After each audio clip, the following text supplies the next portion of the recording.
নমস্কার, কল্পনা রান্নাঘরে আপনাদেরকে অনেক অনেক স্বাগত। আজকে আমি আগের দিনে যে দুম্বা মাছ নিয়ে এসেছিলাম সেই মাছেরই আর একটা নতুন রেসিপি তোমাদের সাথে শেয়ার করব বলে চলে এসেছি। আগের দিনে দুম্বা মাছটা আমি বানিয়েছিলাম কষা কষার মতো। আজকে কিন্তু দুম্বা মাছটা আমি একটু অন্যরকমভাবে বানাবো। আগের দিনের ভিডিও তোমরা যারা দেখোনি তারা কিন্তু অবশ্যই আমার চ্যানেলে গিয়ে দুম্বা মাছের আর একটা রেসিপি দেখে আসতে পারো। আর তোমরা যারা আমার চ্যানেলে একদম নতুন তারা কিন্তু অবশ্যই আমার চ্যানেলটা একটা সাবস্ক্রাইব করে দেবে, যাতে সবার প্রথমে তোমাদের কাছে আমার এই সুন্দর সুন্দর রান্নার ভিডিওগুলো আগে পৌঁছে যায়। তার জন্য কিন্তু একটা সাবস্ক্রাইব অবশ্যই করতে হবে। আগের দিন এই মাছটা যখন বাড়িতে এনেছিলাম তখনই ভেবেছিলাম আমি এই রেসিপিটা একবার তোমাদের সাথে শেয়ার করব। তার জন্য আমি ওখান থেকে কিছু পিস আমি সরিয়ে রেখেছিলাম, সেটাই আজকে তোমাদের সাথে রান্নাটা দেখাবো। এখানে আমি মাছগুলো নিয়ে নিয়েছি, ভালো করে ধুয়ে পরিষ্কার করে নিয়ে নিয়েছি। এবার আমি এখানে নুন হলুদ ভালো করে মাখিয়ে নিচ্ছি। নুন হলুদ ভালো করে মাখিয়ে কিছুক্ষণ রেখে দেবো। এখানে না মাছগুলোর 100 গ্রাম মতো ওয়েট আছে, ঠিক আছে। মাছটাতে নুন হলুদ মাখানোর সময় না তোমরা একটু আগে থেকেই নুন হলুদটা মাখাবে। এই মাছটাতে নুন একদম ঢুকতে চায় না, তাই একটু বেশিক্ষণ আগে থেকেই নুনটা মাখিয়ে রাখবে। এই রেসিপিটা বানাতে আমার এখানে লাগবে হচ্ছে বেগুন, আলু, টমেটো, পেঁয়াজ আর কাঁচা লঙ্কা। কড়াতে দিয়ে দিয়েছি সর্ষের তেল। সর্ষের তেল গরম হলে না একটু বেশি ঝাঁঝ ঝাঁঝ মতো লাগে। যাই হোক, এখানে আমি দিয়ে দিয়েছি সর্ষের তেল। সর্ষের তেল গরম হয়ে গেলে আমি এখানে দিয়ে দিয়েছি মাছগুলোকে আমি ভেজে নেব। এই মাছটা আমি ভাজার সময় খেয়াল করলাম যে এই মাছটা একটু তাড়াতাড়ি বেশি ভাজা হয়ে যায়, মানে এক পিঠ একটুখানি আলগা করে রাখলে এই মাছটা দেখি তাড়াতাড়ি ভাজা হয়ে যায়, সেই দিকে তোমরা একটুখানি খেয়াল রাখবে। এখানে আমার এক পিঠ ভাজা হয়ে গেছে, দেখো আমি উল্টো পিঠটা ভেজে নিচ্ছি। এক পিঠ ভাজাতেই মাছটা মনে হচ্ছে কতটা ভাজা হয়ে গেছে।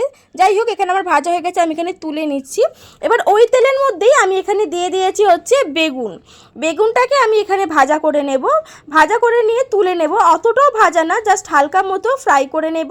এবার ওই তেলের মধ্যেই আমি এখানে দিয়ে দিয়েছি হচ্ছে পেঁয়াজ কুচি দিয়ে এখানে আমি দিয়ে দেবো হচ্ছে আলুগুলো দিয়ে ভালো করে নেড়ে চেড়ে নেব।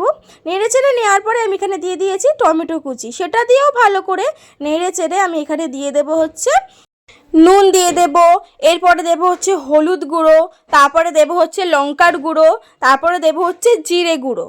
দিয়ে আমি সমস্ত কিছু একসাথে ভালো করে মশলাটাকে কষে নেব। প্রথমে কষে নেওয়ার পরে এখানে আমি জল অ্যাড করব। তার আগে আমি এটাকে ভালো করে কষে নেব। এখানে টমেটোটাও আছে, যার জন্য একটু ভালো করে কষে নেব।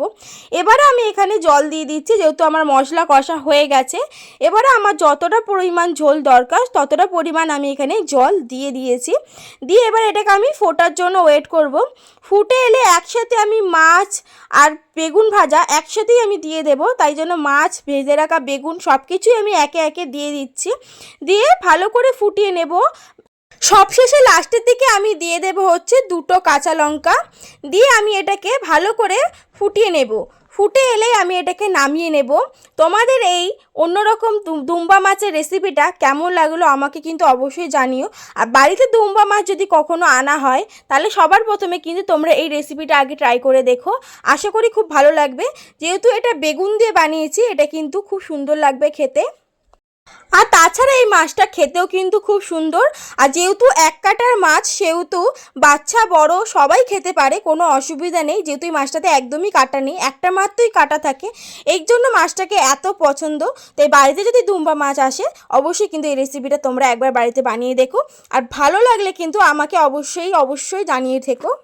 আমার চ্যানেলে তোমরা যারা যারা নতুন এই ভিডিওগুলো দেখছো তারা কিন্তু অবশ্যই আমার চ্যানেলটা একটা সাবস্ক্রাইব করে দেবে, তোমাদের কাছে যাতে সবার প্রথমে আমার এই সুন্দর সুন্দর রান্নার রেসিপিগুলো সবার প্রথমে পৌঁছে যায়। তার জন্য কিন্তু চ্যানেলটা কিন্তু অবশ্যই সাবস্ক্রাইব করে দেবে।